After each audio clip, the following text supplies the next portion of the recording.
खाली इस जिले के वर्तमान सांसद के आज के 10 चुनाव पहले का उनका एफिडेविट निकाल लीजिए, उनकी आर्थिक स्थिति देख लीजिए, आज पिछले चुनाव का देख लीजिए। लेकिन जो उनके पीछे जिंदाबाद का नारा लगा रहे हैं उनकी भी आर्थिक स्थिति देख लीजिए। तो आरक्षण तो उनको मिलना चाहिए, इनको नहीं मिलना चाहिए। इनको क्यों मिल रहा है?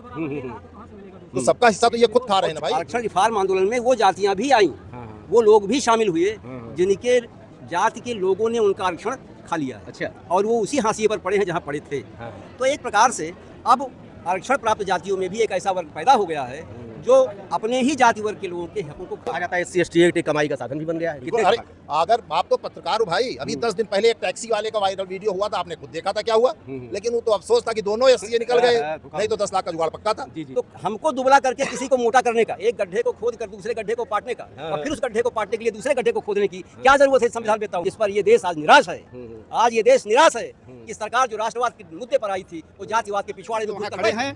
वो अकेले नहीं हैं, ये मान के चलिए कि फैजाबाद अयोध्या के सभी लोग वहाँ उपस्थित हैं और जब पहुँचेंगे तो वहाँ पहुँच सकते हैं। जिलाधिकारी को माध्यम से हम ये बात पहुँचाने की भारत समग्र भारत तभी बनेगा जब -40 वाले को नियुक्ति नहीं दी जाएगी। फ्री राशन, फ्री सब कुछ करिए, फ्री एजुकेशन दीजिए। आपके पास ताकत भी तो नहीं अपनी बात कहने के लिए। अंगूठे का महत्व है। देखिए, अंगूठे का महत्व नहीं होता है। अंगूठे का महत्व केवल लोकतंत्र के नाम पे आप कह रहे हैं। और मैंने जब 2014 में मोदी जी आए थे, मैंने कचहरी में इस चीज को पहले ही कहा था, ये व्यक्ति हिटलर का दूसरा रूप है। आज जिस रूप से आज तीसरे टर्म में आए हैं, जो एटीट्यूड मोदी जी का बना हुआ वो हिटलर। दिल्ली जंतर मंतर से आरक्षण के संशोधन को लेकर, UGC के विरोध को लेकर, SC/ST एक्ट वापस लेने को लेकर जो चिंगारी शुरू हुई वो अब शोला बन चुकी है। धर्मनगरी अयोध्या में भी उसकी दस्तक देखी जा रही है। यहाँ तक आम जन के साथ प्रबुद्ध वर्ग जो अधिवक्ता कहा जाता है वो भी अब उतर आया है इसका विरोध करने के लिए। हमारे पीछे कुछ आप अधिवक्ता देख रहे हैं। अभी जिलाधिकारी के यहाँ चूंकि ये संवैधानिक रूप का संविधान का पालन करने वाले होते हैं, इसलिए कोई हल्ला दंगा नहीं, कोई शोर शराबा नहीं, सिर्फ अपनी बात कहने ज्ञापन के माध्यम से आए हैं। सर, कहाँ है, क्या समस्या आपको आरक्षण से है? आरक्षण से समस्या किसको नहीं है?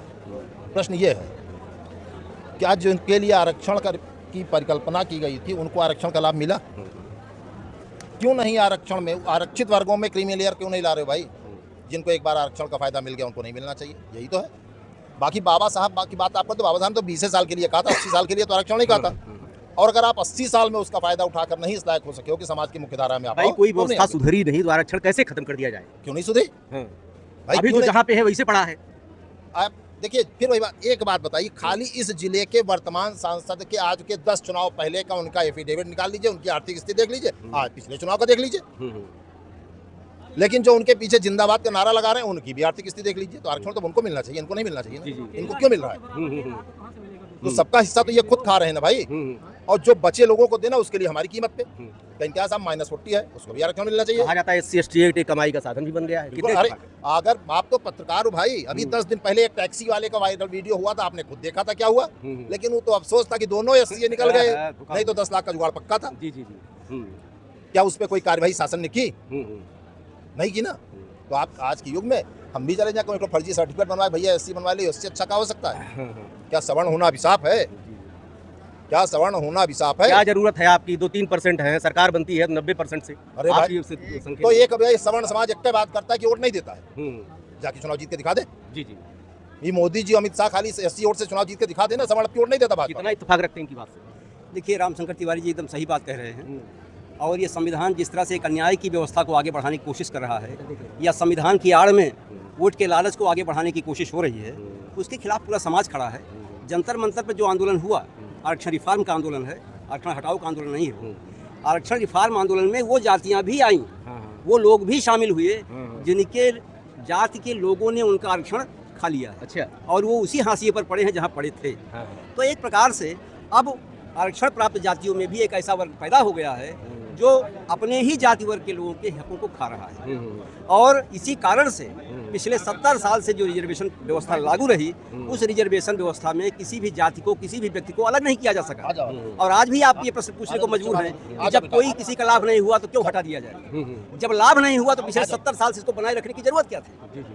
व्यवस्था में परिवर्तन होना चाहिए, नहीं होना चाहिए? ये प्रश्न आज लेके एक समाज खड़ा है। भाई देखिए, वोट बैंक की राजनीति अंगूठे की ताकत है। बच्चे पैदा कीजिए, सरकार बनाइए, आपकी पूछ है, तो आपको क्यों महत्व दिया जाए जब आपकी संख्या ही नहीं है? निश्चित रूप से लोकतंत्र की एक खामी होती है कि वो दिमाग में क्या है इस पर नहीं जाता, वो संख्या में आप कितने हैं इस पर जाता है। इसलिए बहुत सी अन्याय की व्यवस्था, चाहे SC/ST एक्ट की व्यवस्था हो, चाहे रिजर्वेशन की व्यवस्था हो या बहुत सी ऐसी संविधान में व्यवस्थाएं हैं जो संख्या के बल पर तय की जा रही है। और संख्या के बल अगर इस आधार पर लोकतंत्र न होता तो रिजर्वेशन कब का खत्म हो गया होता। रिजर्वेशन के पीछे ना कोई तर्क है ना कोई आधार है। अगर किसी का उन्नयन होना चाहिए तो हमको दुबला करके किसी को मोटा करने का, एक गड्ढे को खोद कर दूसरे गड्ढे को पाटने का और फिर उस गड्ढे को पाटने के लिए दूसरे गड्ढे को खोदने की क्या जरूरत है संविधान वेत्ताओं को। वहाँ लोकसभा में बैठकर ये लोग अपने जाति वर्ग को संतुष्ट करते हैं, देश को संतुष्ट करने वाले नेता की जरूरत है। और मोदी का चयन इसीलिए किया गया था जिस पर ये देश आज निराश है। आज ये देश निराश है कि सरकार जो राष्ट्रवाद के मुद्दे पर आई थी वो जातिवाद के पिछवाड़े में घुसकर बैठ गई है। यूरेशिया जाइए आप, यूरेशिया मत जाइए, आपको जिस काम के लिए यहाँ पे आज बुलाया गया प्रश्नों पे प्रश्न के उत्तर बहुत पा गया। आज बात केवल इतनी है कि हमारे साथी जो रिफॉर्म रिजर्वेशन के संबंध में इस समय दिल्ली में अपना लाठी खा रहे हैं, महिलाओं और लोगों को इस प्रकार से प्रताड़ित किया जा रहा है, बैठ करके लोगों को बरगला के यहाँ के मुख्यमंत्री भी जाकर के उसमें सम्मिलित हो रहे हैं। लोगों को बर्बाद कर देने का उद्देश्य ही बना लिया है कि मैं जो है जो उनकी मांगे हैं, एक पॉइंट एक बात में जो उनकी मांगे हैं हम उनकी मांगों के समर्थन के साथ आज जिलाधिकारी महोदय के माध्यम से एक ज्ञापन दिए जिसमें हम चेतावनी भी दे रहे हैं कि आप हमको मार डालने के उद्देश्य से ऐसे कोई कानून का प्रत्यारोपण हमारे ऊपर मत रखिए कि हम उबल जाएं। और ये लोग जो वहाँ खड़े हैं वो अकेले नहीं हैं, ये मान के चलिए कि फैजाबाद अयोध्या के सभी लोग वहाँ उपस्थित हैं और जब पहुँचेंगे तो वहाँ पहुँच सकते हैं। जिलाधिकारी को माध्यम से हम ये बात पहुंचाने की बात कर रहे हैं, आपके प्रश्नों के उत्तर देने के लिए नहीं आए हैं। इस प्रश्नों के उत्तर को आप अपने विपक्ष से पूछिए कि उनको क्यों चाहिए रिजर्वेशन क्यों चाहिए। आपके ये क्या कहते हैं इनको, नहीं अवधेश पासी के बेटे को तुरंत उनको टिकट बना दिया सपा ने, इस बात के लिए कि वो उनका बेटा है, पैसे वाले हैं और वही जीत सकते हैं। तो वहीं पे हमारे एक बलराम कोरी हैं हमारे साथी अधिवक्ता, यही अधिवक्ता के रूप में बनके जो है वो अवधेश पासी आज सांसद विधायक बनके चले गए। तो एक दूसरा भी यहाँ पे अधिवक्ता ऐसा हमारा साथी है जो एससी कास्ट से ही आ रहा है, लेकिन उसको जो है किसी प्रकार की 400 रुपए से अधिक उसकी इनकम इस कचहरी में नहीं हो पाती। तो क्या उसको नहीं मिलना चाहिए? क्यों ना वो खड़ा हो उस स्थान पे। विषय आरक्षण संशोधन चाहते हैं कि आरक्षण खत्म करना चाहते हैं? कि आरक्षण की जो व्यवस्था चल रही है ये पूर्णतः समाप्त होना चाहिए, लेकिन अगर समाप्त की बात करेंगे तो ये कहते हैं क्रमबद्ध तरीके से, और क्रमबद्ध तरीके से ही आना चाहिए। पहला तो आर्थिक आधार पे होना चाहिए। एक प्रश्न अभी आया था कि अभी सबको आरक्षण नहीं मिल पाया, कैसे मिलेगा? कॉन्स्टिट्यूशन में जो क्रीमी लेयर की डिफिनेशन दी गई है, भारत में ऐसे कितने क्रीमी लेयर हैं जो कितनी पीढ़ियों से उनके परिवार के कितने लोग पाए। अगर एक परिवार में क्रीमी लेयर में आने वाला क्रमबद्ध तरीके से 10 लोग फायदा पाए तो मिलना तो एक को चाहिए था, लेकिन नीचे वाले 9 लोगों का नुकसान किया। दूसरी चीज, समृद्ध भारत, समर्थ भारत होना चाहिए। सक्षम भारत, समर्थ भारत कैसे बनेगा? एक ऐसा नारा है, जानते हैं किसका है? सक्षम भारत समर्थ भारत राष्ट्रीय स्वयं सेवक संघ के दिव्यांग अनुसंधान जो संगठन बना है उसका है। तो ये मैं सब पे लागू करता हूँ कि सक्षम भारत समर्थ भारत तभी बनेगा जब -40 वाले को नियुक्ति नहीं दी जाएगी। फ्री राशन, फ्री सब कुछ करिए, फ्री एजुकेशन दीजिए। आपके पास ताकत भी तो नहीं अपनी बात कहने के लिए। देखिए, अंगूठे का महत्व है। देखिए, अंगूठे का महत्व नहीं होता है। अंगूठे का महत्व केवल लोकतंत्र के नाम पे आप कह रहे हैं। और मैंने जब 2014 में मोदी जी आए थे, मैंने कचहरी में इस चीज़ को पहले ही कहा था, ये व्यक्ति हिटलर का दूसरा रूप है। आज जिस रूप से आज तीसरे टर्म में आए हैं, जो एटीट्यूड मोदी जी का बना हुआ वो हिटलर शाही का है। आज भारत का संविधान संकट में है।